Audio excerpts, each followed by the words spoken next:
Hi viewers, నేను మీ తుపాకి రాజా. ప్రజల కోసం ఎన్నో పార్టీలు పుట్టినాయి. అట్లనే ప్రజా ఏక్తా పార్టీ కూడా ఉన్నదా అని మీకు అనిపిస్తుంది కదా. ఉన్నది. మరి ఆ పార్టీ అధ్యక్షుడే బోనాల సీనన్న ఇలా మంచి ముచ్చట పెట్టడానికి వచ్చిన. మరి అన్న పార్టీ ఉద్దేశం ఏంది? అసలు ఎక్కడెక్కడ అంటే తెలుగు రాష్ట్రాలన్నా లేకపోతే భారతదేశం మొత్తమా అసలు ఎందుకు పార్టీ పెట్టిండు? ఇవాళ పార్టీ పెట్టాలంటే ఎంత కష్టమో మనకు తెలుసు. ఒక్కరు ఇద్దరిని మీటింగ్ పెట్టుకుంటేనే ఒకసారి మీటింగ్ సంవత్సరానికి ఒక మీటింగ్ పెట్టుకుంటూనే ఎంతో ఖర్చు అవుతుంది. ఇలా తెలంగాణ మొత్తం విస్తరించేటట్టు చేస్తా అంటుండు అన్న. మరి మంచి జోస్తోటి ఉండు. మరి ఏ నినాదం కోసం పార్టీ పెట్టిండు? ప్రజల గురించి ఏం తెలుసుకుండు? ప్రజలకు ఏం కావాలనుకుంటుండు? మరి మన బోనాల సీనన్న ఉన్నాడు, అడిగి తెలుసుకుందాం. నమస్తే సీనన్న. నమస్తే అన్న. నమస్తే. నేను బోనాల శ్రీనివాస్ అన్న. బాగున్నారన్నా? బాగున్నా అన్న. మీరు ఎంతవరకు చదువుకున్నారన్న? నేను ఎంకామ్ చేసినాను, ఎక్స్పోర్ట్ మేనేజ్మెంట్ చేసినాను. కుటుంబ నేపథ్యం ఏంటి? కుటుంబ నేపథ్యం ప్యూర్గా మేము రైతు కుటుంబం. మా తాతగారు నికాసైన రైతు. ఖచ్చితంగా రైతు కుటుంబం నుంచి వచ్చిన వ్యక్తిని. అదేవిధంగా మా నాన్నగారు వ్యాపారస్తుడు. రెండు నేపథ్యాలు కలిగిన నేను రాజకీయాల్లోకి రావడం చాలా సంతోషాన్ని కలిగిస్తుంది అన్న. అన్న, నేనేమంటున్నా అంటే మీరు ఒక పార్టీ పెట్టినారు, ప్రజా ఏక్తా పార్టీ అని పెట్టినారు. అంటే ఇక్కడ మీరు నాన్నగారు వ్యాపారం చేస్తున్నారు, మీరు మంచిగా చదువుకున్నారు, ఉద్యోగం చేయకుండా అంటే ఇంతకుముందు మన రాజకీయాలలో చేసినారా లేకపోతే మీరు సొంతంగా పార్టీ పెట్టుకున్నారా? నేను గతంలో తెలుగుదేశం పార్టీలో పనిచేసినాను. టీడీపీలో పనిచేసినాను. 14 ఏళ్ల పాటు చేసినాను. 94 నుంచి 2007-8 ఆ మధ్య కాలం వరకు నేను టీడీపీలో పనిచేసినాను. కానీ ఒక ఆర్థిక ఇబ్బందుల వల్ల పార్టీకి దూరం అయినాను. దాని తర్వాత రాబోయే రోజుల్లో శ్రమించి రీసెర్చ్ చేసి పార్టీ పెట్టినాను. అంటే ఒక పార్టీ పెట్టాలంటే సీనన్న మామూలు మాట కాదు. అలాంటిది ఎన్నో ఒడిదుడుకులు ఉంటాయి. పార్టీ సింబల్ రావాలన్నా, ఆ పార్టీ రిజిస్ట్రేషన్ కావాలన్నా అనేక రకాల ఒక మధ్యతరగతిలో పుట్టిన బోనాల సీనన్న ఇవాళ ఒక పార్టీని స్థాపించిండు. ఆ పార్టీకి మళ్ళీ మీరే అధ్యక్షుడు, సీఎం క్యాండిడేట్. అంటే మీరు దేని గురించి అసలు పార్టీ పెట్టినారు, ఎప్పుడు స్థాపించినారు? రాజన్న, నేను మధ్యతరగతి కూడా కాదు, చాలా సామాన్య ఓటర్. ఒక సామాన్య ఓటరు ఒక రాజకీయ పార్టీ నెలకొల్పినట్టన్నా. నేను ఒక సామాన్య ఓటర్. ఎందుకంటే ఎలాంటి రాజకీయ నేపథ్యం లేదు, ఎలాంటి రాజకీయ నేపథ్యం కలిగి ఉన్న కుటుంబం కాదు. కేవలం ప్రజల కోసం ఏదైనా చేయాలనే తహతహతోని పార్టీ ఎస్టాబ్లిష్ చేయడం జరిగిందన్న. ఎప్పుడు పెట్టిరన్న ఈ పార్టీ? 3 years అయిందన్న. 3 years అయిందా? మీరు 3 సంవత్సరాలు అవుతుంది పార్టీ పెట్టి. అయితే ఢిల్లీలో ఏదైతే కేజ్రీవాల్ పొరక చీపురికట్ట గుర్తుతోటి ఏదైతే ఉన్నాడో ఆయన ఢిల్లీలో ఈ రోజు 2 సార్లు ముఖ్యమంత్రి అవుతున్న ఆయనడు. అంటే మీరు ప్రధానంగా చూసినట్టయితే మరి సీనన్న దేనిపైన కొట్లాడుతుండు, దేని గురించి కొట్లాడుతుండు? మరి మీరు చెప్పుకోవాలి, మీ పార్టీ గురించి మీ గురించి చెప్పాలంటే అసలు ఏం చెప్పుకోవాలి సార్? అరే మొత్తం జీవితాలు ఆగమైన అన్న. ప్రజల జీవితాలు ఆగమైన ఈ కోవిడ్ వల్ల. ఆల్రెడీ అవినీతితో మనం పరిశ్రమలు ఉన్నాం. దానికి తోడు కోవిడ్ వచ్చింది. ఏ ఒక్క పార్టీ కూడా ప్రజలను పట్టించుకున్న దాఖలాలే లేవు. జ్వరం వచ్చినా, రోగం వచ్చినా, ఏది కలిగినా కూడా ఆస్తులు అమ్ముకునే పరిస్థితుల్లో ఇలా ప్రజలు ఉన్నారు. చాలా దారుణమైన పరిస్థితి అది. ఏ ఒక్క పార్టీ కూడా దాని మీద స్పందించకుండా వ్యక్తిగత విమర్శలు లేకపోతే మతపరమైన విద్వేషాలు అల్లనే ఉన్నారు. కానీ ప్రజలకేమైనా చేద్దాం, వాళ్ళు పరేషాన్లు ఉన్నారు. గ్రామాలలో అయితే ఇంకా బాధలలో ఉన్నారు అన్న, చాలా బాధలలో ఉన్నారు. ఇంకా గెటం కాలే వాళ్ళు. మీ పార్టీ ఏ కులానికి, ఏ మతానికి, ఏ వర్గానికి అసలు మీ పార్టీ సిద్ధాంతం ప్రజల్లోకి ఎట్లా వెళ్ళాలంటే మీరు ఏం చేయాలనుకుంటున్నారు? మన ఏ మతము కులాలకు సంబంధించింది కాదు పూర్తిగా. అందుకనే మన పార్టీలోనే ఉంది, మన పార్టీ పేరులోనే ఉంది ఏక్తా. ప్రజా ఏక్తా పార్టీ. ప్రజలందరూ కలిసి కట్టుగా ఉండి తేనే మనం ఏదైనా సాధించగలుగుతాం. ఈ అవినీతి మీద పోరాటం చేయగలుగుతాం. ఆ నమ్మకంతోనే ప్రజలందరూ ఐక్యంగా ఉంటేనే మనం అభివృద్ధి సాధిస్తామనే నమ్మకంతోనే ఆ పేరు నిర్ణయించడం జరిగిందన్న. మీరు టీడీపీ నుంచి ఇవాళ మీరు ఒక పార్టీకి అధ్యక్షుడు అయినాక ప్రజల కోసం ప్రజలలో 3 సంవత్సరాల నుంచి ఎక్కడెక్కడ సమస్యలు ఉన్నా కానీ ఏదో ఒక రూపంలో ప్రస్తావిస్తున్నారు. అంటే ప్రధానంగా తెలంగాణ ఉద్యమం తర్వాత తెలంగాణ వచ్చినాక ప్రజలు ఏ అవసరాల మీద ఇబ్బంది పడుతున్నారు, నువ్వు దేనిపైన ఫైట్ చేసినావన్నా? వీళ్ళు తెలంగాణ ఉద్యమంలో పదే ఒక మాట చెప్పిరన్న. అది ఒక నానుడు అయిపోయింది. ఇది నీళ్లు, నియామకాలు, నిధులని. అది ఎక్కడైనా కనిపిస్తున్నాయా? ప్రజల జీవితాలు ఏమన్నా బాగుపడ్డాయా? ఈ 7 ఏళ్లలో గ్రామీణ ప్రాంతాలలో కింది స్థాయి రైతు గాని, కింది స్థాయి నిరుపేద గాని అన్ని అందుబాటులోకి వచ్చినాయా? రాలే. మళ్ళీ ఈ పరిస్థితులు మారాలే. ప్రజా ఏకతా పార్టీ ప్రతి ఇండివిజువల్ ఒక వ్యక్తిని కూడా కలుస్తుంది రాబోయే రోజుల్లో.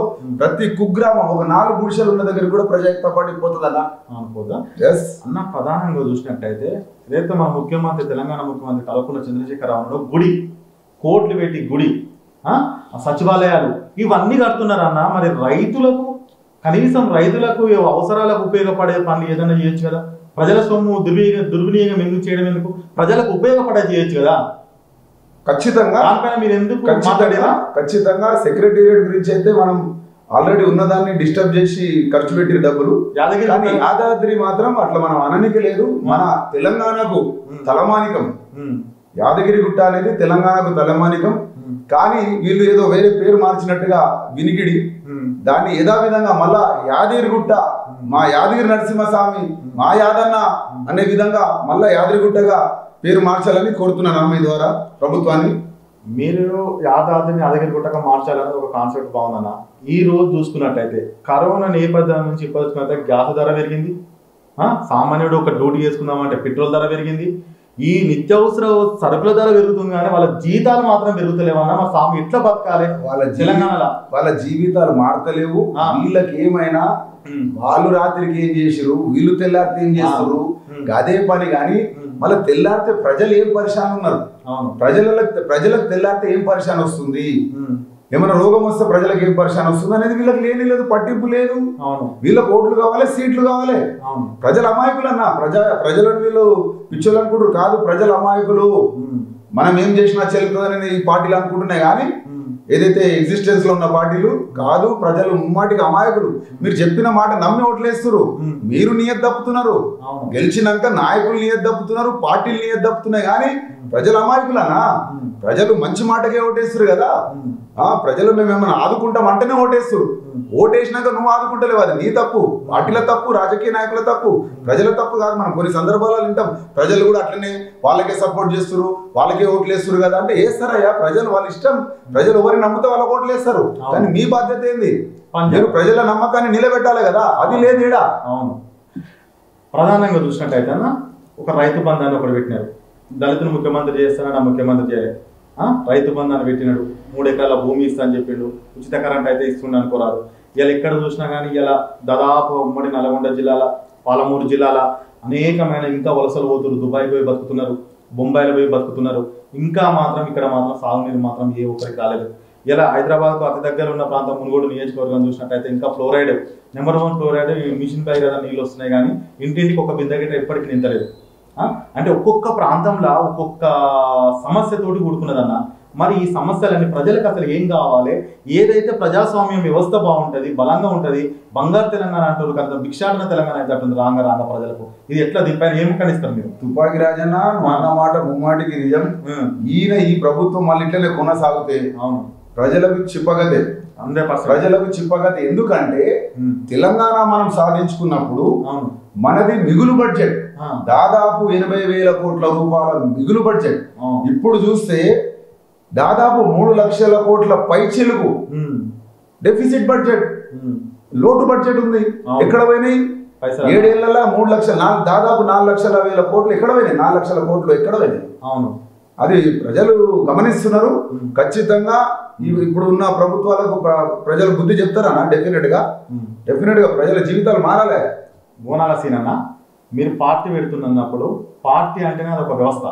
ఆ వ్యవస్థల రౌడీలు ఉంటారు, గుండాలు ఉంటారు, భయపట్టిస్తారు, నేను పెట్టొద్దు అంటారు, అనేకమైన ఒత్తిడి గురి చేస్తుంటారు.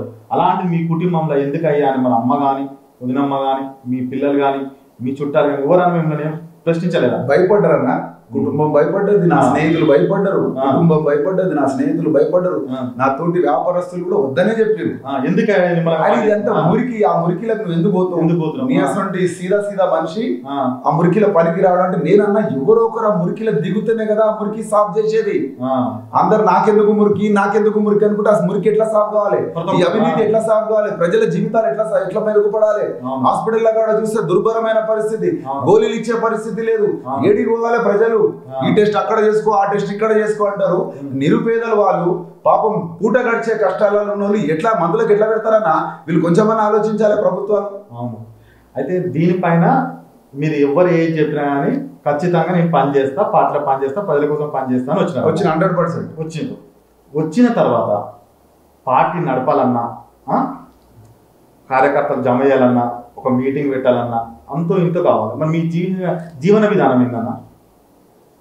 మా కుటుంబం వాళ్ళకి ఇబ్బంది రాకుండా వాళ్ళకి సేఫ్ గార్డ్ చేసి బయటకు వచ్చిన 10 ఏళ్ల పాటు సెల్ఫ్ ఫండింగ్ 10 ఏళ్ళు జమ చేసిన డబ్బులు ఎవరు ఇయ్యరని నాకు తెలుసు. ప్రజల కోసం ఏమైనా చేస్తా అంటే ఇయ్యరు, వసూళ్లు చేస్తా అంటే ఇస్తారు. ఏంటంటే వసూళ్ళకు పాల్పడితే ఏంటంటే వసూలు చేసుకోవచ్చు.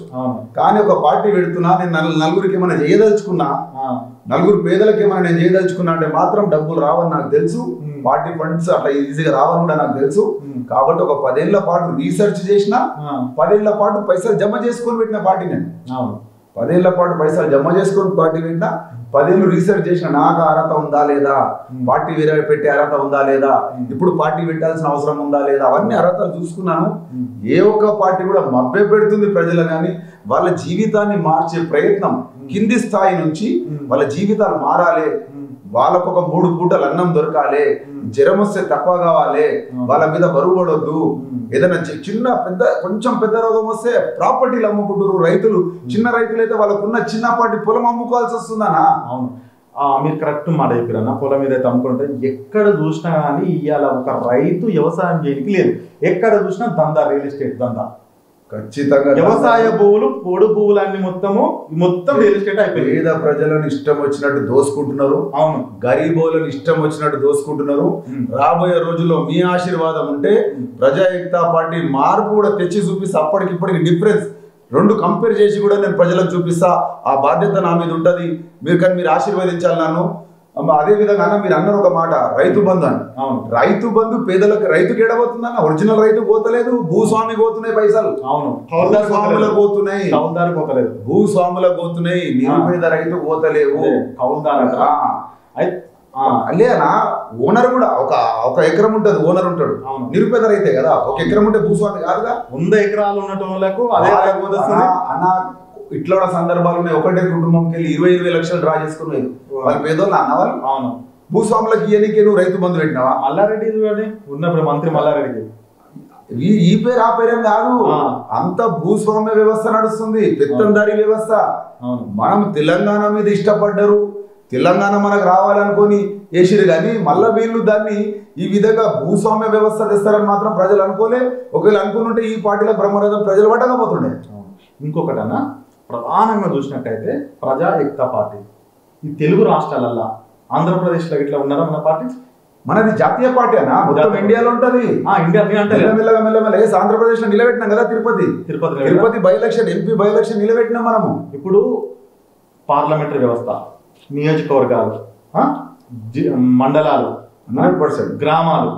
అయితే మీరు ప్రధానంగా చూసినట్టయితే ఇప్పుడు మీరు తెలంగాణలో ఉంటారు కాబట్టి తెలంగాణలో ఎక్కడెక్కడ ఏ నియోజకవర్గాలు మీరు గట్టిగా పట్టున్నారు, అక్కడ ఏ సమస్యలు మీ దగ్గరికి వస్తున్నాయన్న?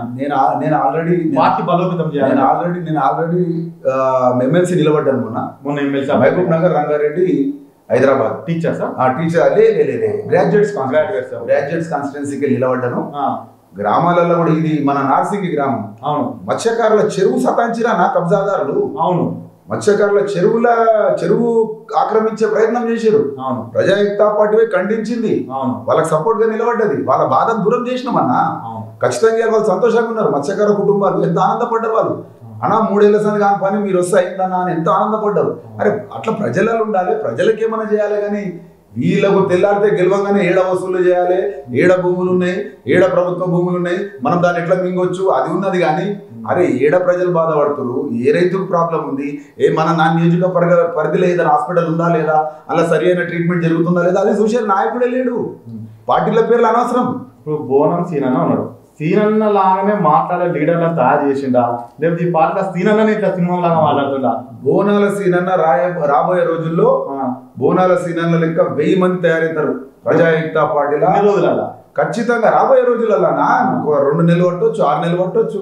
ఎందుకంటే నాయకత్వ లక్షణాలు ఉన్నోళ్ళే అది మాట్లాడగలుగుతారు. నేర్పిస్తే వచ్చేది కాదు అది. అయితే మీరు ఇది ఇట్లా ప్రధానంగా ఏ కులం ఇలా తెలంగాణ ఏర్పడ్డాక యాదవ్స్ వస్తే గొర్రెలు మాస్తున్నారు, మత్స్యకారులు ముదిరాజులు, అని ఒక్కొక్క కులానికి ఒక్కొక్కటి, గీత కార్మికులకు ఒక్కొక్కటి. అంటే ఇట్లా ఎంతసేపు ఉన్నా అని ఈ బడుగు బలహీన వర్గాలు ఆ పని చేసుకుంటే బతకాలి, కానీ ఒక రాజ్యాధికారం రావాలి, మేము ఒక లీడర్లు కావాలి అనే కాన్సెప్ట్ ఎందుకు ఆలోచిస్తలేరని. వీళ్ళు ఏ కులానికి అవి వంచుకుంటా వాళ్ళను మోసం చేస్తున్నారు. మళ్ళీ అవినీతి. అవును, ఆడ 10,000 రాస్తారు, వాళ్ళకి ఇచ్చేది 4,000 సొమ్మే. అదైనా సరిగ్గా చేస్తున్నారంటే అట్లా చేస్తలేదు. మీరు గీత కార్మికులు అన్నారు, వాళ్ళకి చాలా ఇబ్బందులు ఉన్నాయి. గ్రామాలలో ఏదో 2-3 కుటుంబాలు లబ్ధి పొందుతున్నాయి, కానీ ప్రతి గీత కార్మికునికి లబ్ధి చెందుతలేదు. ఏదో 2-3 పెద్ద కుటుంబాలు డామినేట్ చేసుకుంటా ఆ కుల పెద్దలం అని చెప్తారు, ఆ కులాన్ని అనగదొక్కుతున్నారు. గీత కార్మికులు చాలా పరిశాన్ ఉన్నారు అన్న. ఇప్పుడు బోనాల సీనన్న ఎందుకే నీకు ఈ పార్టీ రాత మా పాటకు రాని ఆప Congress party, TRS party, BJP party ఏదో అంటే మీరు వెళ్తారా? ఏ పార్టీలకు ప్రజా ఏకతా పార్టీ పోదు. పిలిస్తే పోదు, మభ్య పెడితే పోదు, ఆశ చూపిస్తే పోదు, భయపెడితే పోదు. భయపెడితే కూడా పోదు. ఇక్కడ పాయింట్ బ్లాక్ దగ్గర గన్ పెట్టినా కూడా ప్రజా ఏకతా పార్టీ ఇంకో పార్టీ దాంట్లో పోదు. ప్రజల పక్షాన్ని నిలబడుతుంది, ముమ్మాటికి ప్రజల కోసం పోరాటం చేస్తుంది. గ్రామ స్థాయిలో మీ జెండా ఎగరాలంటే గ్రామాలలోకి ఎప్పుడు పోతారు? ఖచ్చితంగా గ్రామాలలోకి ఫోన్లు ఇప్పుడు స్టార్ట్ అయినాయి. ఎందుకంటే మనము ఇప్పుడిప్పుడే ప్రజలలో పోతున్నాం గత 2 సంవత్సరాల నుంచి. ఎందుకంటే రిజిస్ట్రేషన్ రానికి కూడా ఒక 1 year పట్టింది. ఇప్పుడు అయిపోయింది, ఇప్పుడు అంత ప్రాబ్లం అయిపోయింది. రిజిస్ట్రేషన్ వచ్చి కూడా 2 ఏళ్ళు అయింది. ఆల్రెడీ మనం అన్ని బై ఎలక్షన్స్ నిలబడ్డాం. దుబ్బాక బై ఎలక్షన్ తప్ప ప్రతి బై ఎలక్షన్ మనం నిలబడ్డాము. అంటే ప్రజలు ఏమంటారు అంటే ఊళ్ళలో పోతే అందరూ వచ్చి చేసిరు కానీ ఈయన వచ్చి చేస్తాడు అంటే మీరు ఏం స్పందిస్తారు? ఖచ్చితంగా వాళ్ళకి అక్కడనే చూపిస్తా ఏం చేయగలుగుతున్నాం. అంతేనా? నన్ను ప్రజలు ప్రశ్నిస్తే నేను స్వాగతిస్తా. ప్రశ్నించే తత్వం ప్రజలలో ఇంకా పెరగాలి. ప్రశ్నించే తత్వం ప్రజలలో ఇంకా పెరగాలి. వాళ్ళు ఏం చేసిర్రయ్యా, నువ్వేం చేస్తావు అయ్యా అంటే నేను ఖచ్చితంగా ప్రజలకు జవాబుదారీ.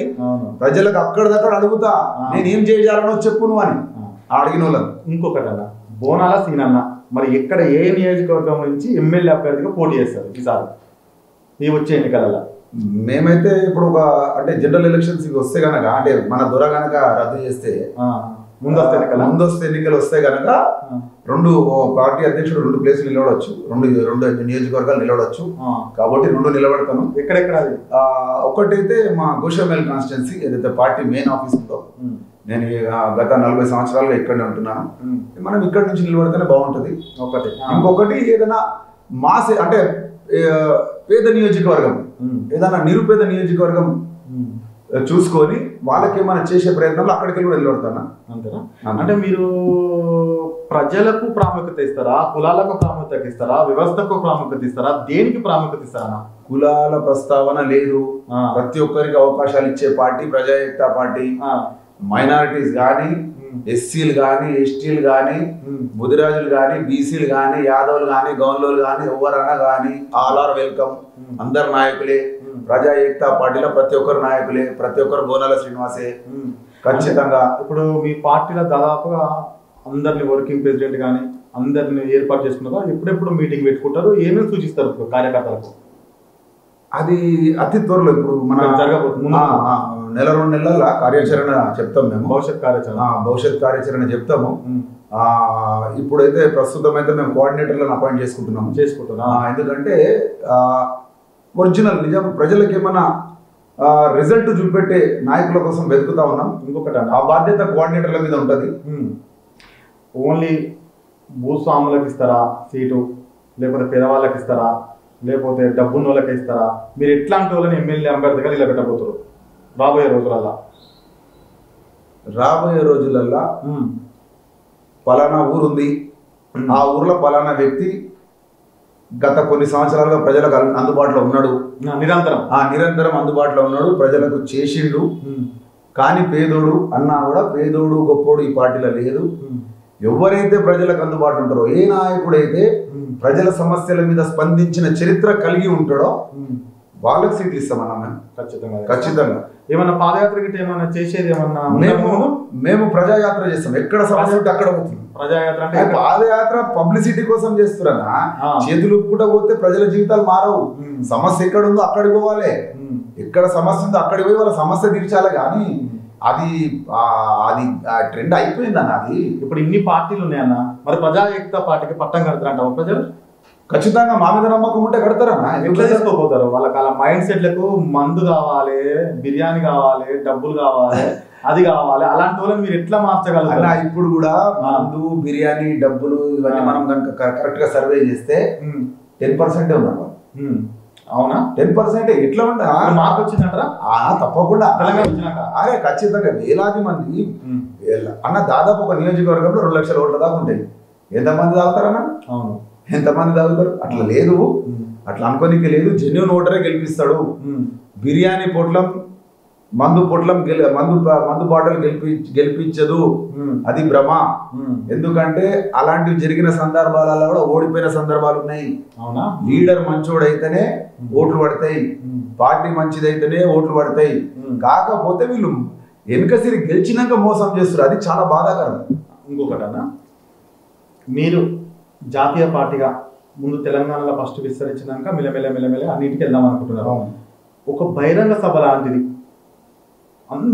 అందరినీ చేసుకొని తర్వాత ఏమైనా చేయాలనుకుంటారు? సభ లాంటి ఏమైనా పెట్టుకుని దిశ నిర్దేశం ఏమైనా ప్రజలకు?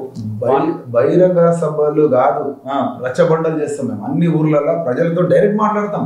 ఊరు లారీలలో ఎక్కించి ఇబ్బందులు పెట్టి రోడ్లన్నీ బ్లాక్ చేసి అందరినీ పరిశాన్ చేసి అట్లా కాదు. మా లీడర్లు డైరెక్ట్ ఆయా గ్రామాలల్లో ఓ 100 మందినో 50 మందినో ముఖ్యమైన వాళ్ళను కూర్చోబెట్టుకొని మీ గ్రామంలో ఏం సమస్యలు ఉన్నాయి, ఈ నియోజకవర్గంలో ఏం సమస్యలు ఉన్నాయి, దాన్ని మొత్తం లిస్ట్ అవుట్ చేసుకొని.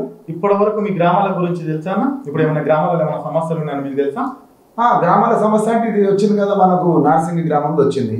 ఆ సమస్య మీద మనం చేసినాం. అయితే ప్రధానంగా ఇప్పుడు ఏ సమస్యలు ఉన్నాయంటే గ్రామాలలో గూడాలు, తండాలని గ్రామాలుగా చేసినారు.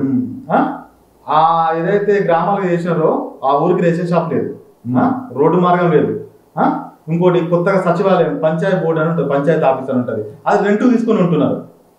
దీనిపైన గిట్ట మీరు ప్రత్యేకంగా దీని మీద శ్రద్ధ వహించాలి, పోరాటం చేయాలి. పింఛన్లు గిట్ట 3 సంవత్సరాల కింద ఎక్కించి ఇంతవరకు కొత్త పింఛన్లు ఇంకా స్టార్ట్ కాలేదు, దానిపైన గిట్ట మీరు చేయాలి. తప్పకుండా తుపాకి రాజన్న, తప్పకుండా చేస్తాం.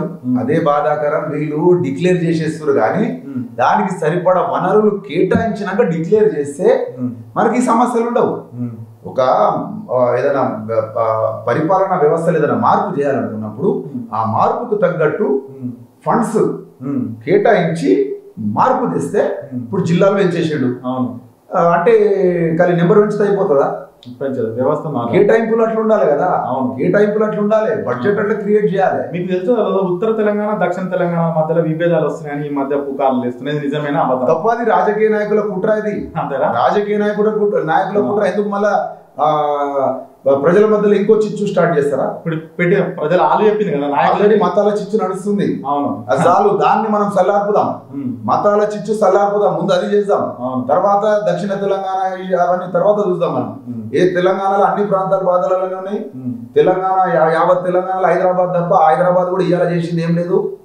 30 ఏళ్ళని కిందనే బీజం పడ్డది, హైదరాబాద్ అంచెలంచెలుగా ఎదుగుకుంటూ వచ్చింది. ఇవాళ కొత్తగా వీళ్ళు చేసింది ఏం లేదు. 30 ఏళ్ళు అంటే మీ టీడీపీ పార్టీ ఉన్నప్పుడు చూసిన అభివృద్ధినా? మళ్ళీ బాబు గారే కదా.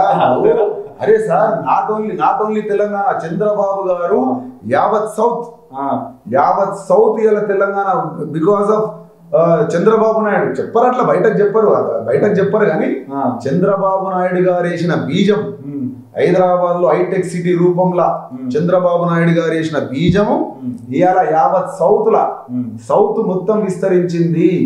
కేవలం మన 2 రాష్ట్రాల గురించి మాట్లాడుకుంటున్నాం కానీ బెంగళూరు కానీ త్రివేంద్రం కానీ సాఫ్ట్వేర్ ఎట్లా విస్తరించిందండి. బీజం వేసిన నాయకుడు అమహనీయుడు. ఇంకొకటన్నా, ప్రధానంగా చూసినట్టయితే ఇప్పుడు మీ పార్టీ దాదాపు కొన్ని రోజుల్లో గ్రామాల స్థాయి నుంచి గిట్ట పనిచేయడానికి సిద్ధంగా ఉన్నారు. ఈ గోషమాల ఇప్పుడు మీరు ఉన్నది ఈ పార్టీ ఆఫీస్ గిట్ట, గోషమాల మిమ్మల్ని మొత్తం గుర్తుపడతారా? ప్లస్ ఎంతమంది ఓటర్లు ఉన్నారు?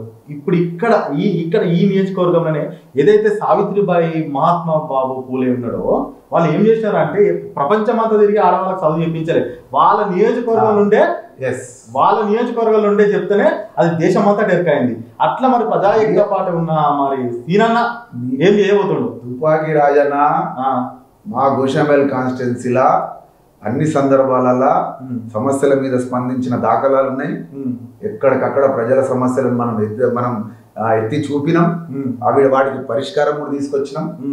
ఇంకా ముఖ్యమైన విషయం, ప్రజలు నన్ను ఆశీర్వదించి నన్ను గెలిపిస్తే నాకు వచ్చే జీతం, నాకు వచ్చే ఎమ్మెల్యేగా నాకు వచ్చే జీతం తిరిగి పేద ప్రజలకే, ఎవరైతే వైట్ కార్డ్ హోల్డర్స్ ఉంటారో తిరిగి వాళ్ళకే ఇచ్చేస్తా, పనిచేస్తా. ఎస్, ప్రతి నెల అది ఎంత శాలరీ ఎంత పడుతుంది అనేది చూసుకొని ఒక కుటుంబానికి 10,000 చొప్పున వచ్చేటట్టు, అంటే లాటరీ సిస్టంలో తిరిగి నేను ప్రజలకు ఇచ్చేస్తానా.